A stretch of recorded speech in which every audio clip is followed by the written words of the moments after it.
Хуэйхао сделал все ради Ван Дунер, даже был готов пожертвовать своей жизнью.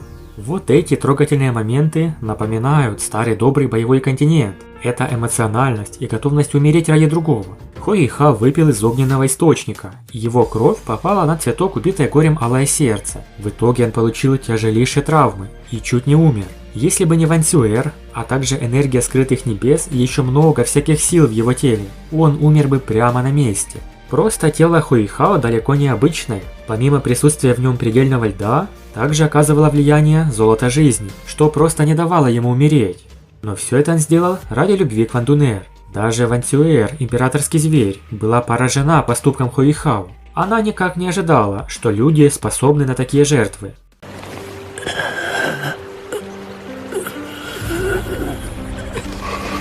Ван Дунер была спасена, хотя в оригинале ей абсолютно ничего не угрожало.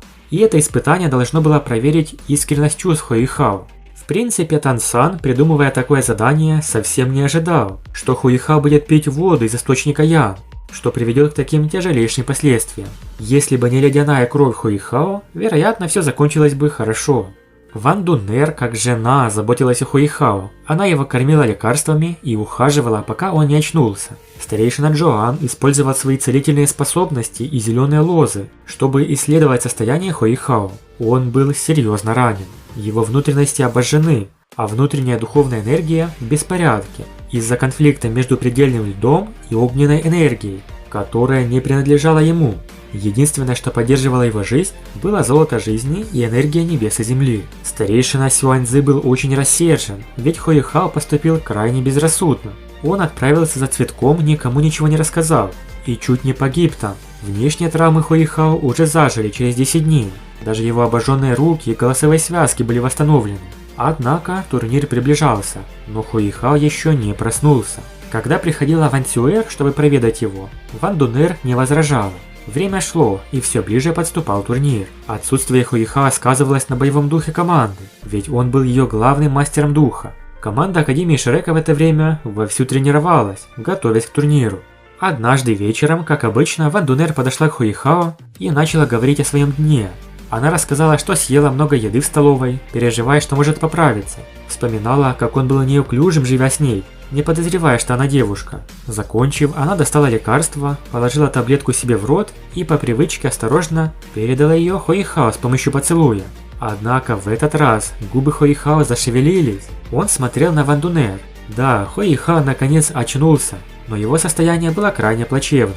Ван Дунер не смогла сдержать слезы, обнимая его. Хуэйхао, все еще слабый после тяжелых травм, с трудом приоткрыл глаза и попытался улыбнуться. На следующий день он почувствовал себя немного лучше и обо всем рассказал Ван Дунер. Далее Хуэйхао попытался оценить свое состояние. Его охватило легкое потрясение. Его меридианы были в ужасном беспорядке, словно спутанные клубки нитей, и энергия в теле смешалась в хаосе.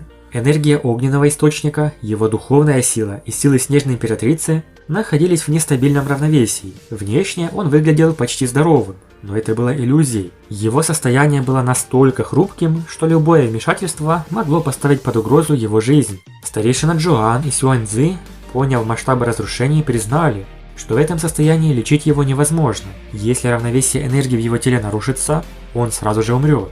Хуэйхао не собирался сдаваться. Он ощутил этот тонкий баланс, который держал его на грани жизни и смерти. Его товарищи, Ледяная и Снежная Императрица и Шелкопряд, все еще были с ним, как и накопленная энергия предельного льда в его костях. Все это давало ему уверенность в успехе.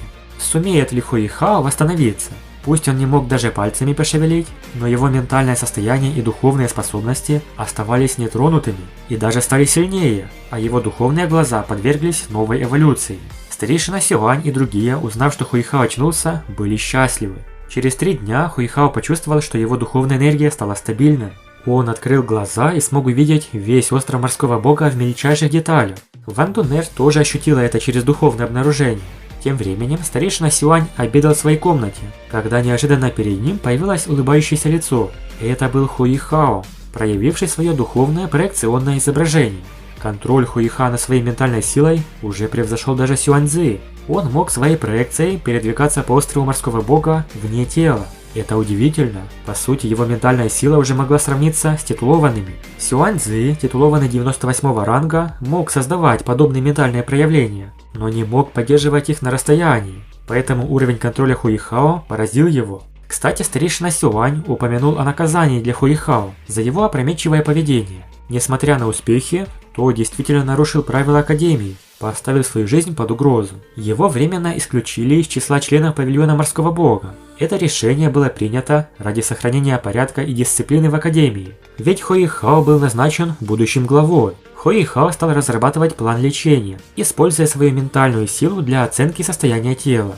Понимая, что ему нужно полностью выздороветь к предстоящему турниру, Хуихао решил начать процесс реабилитации. Его стратегия состояла в том, чтобы сначала восстановить менее пострадавшие участки тела, постепенно переходя к серьезным. Сначала Хуихао восстановил ноги, потом руки. Он смог медленно и неуклюже поднять обе ноги. Ван Дунер была так счастлива, что даже расплакалась. Что касается рук Хуихао, благодаря духовным костям, ледяного скорпиона в левой руке и когтя темно-золотого медведя в правой, его кости стали целыми.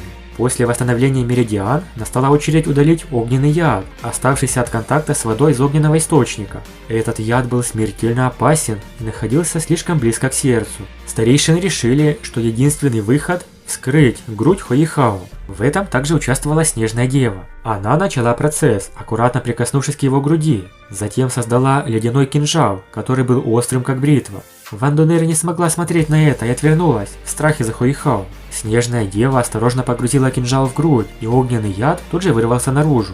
Старейшины быстро среагировали. Сюань Цзи собрал огненную кровь в специальную емкость, а старейшина Джоан использовал свои силы, чтобы контролировать кровоток. Снежная Дева продолжала удерживать ледяной барьер, но часть яда попыталась пробиться к сердцу Хуихао. Это был критический момент. Если яд достигнет сердца, спасти его уже не удастся. Но Хуихао был готов. Духовное кольцо в миллион лет активировалось, добавив дополнительную защиту. Сильный холод замедлил кровообращение Хуихао, но помог изгнать яд, и огненный источник был нейтрализован. Духовная сила Хуихао медленно восстанавливалась, и его меридианы постепенно открывались. Но это еще не все. После этого Хуихао решил восстановить большую часть своей культивации, а для этого пожертвовал своими ногами и одной рукой. Как это произошло? Рассмотрим в будущих видео.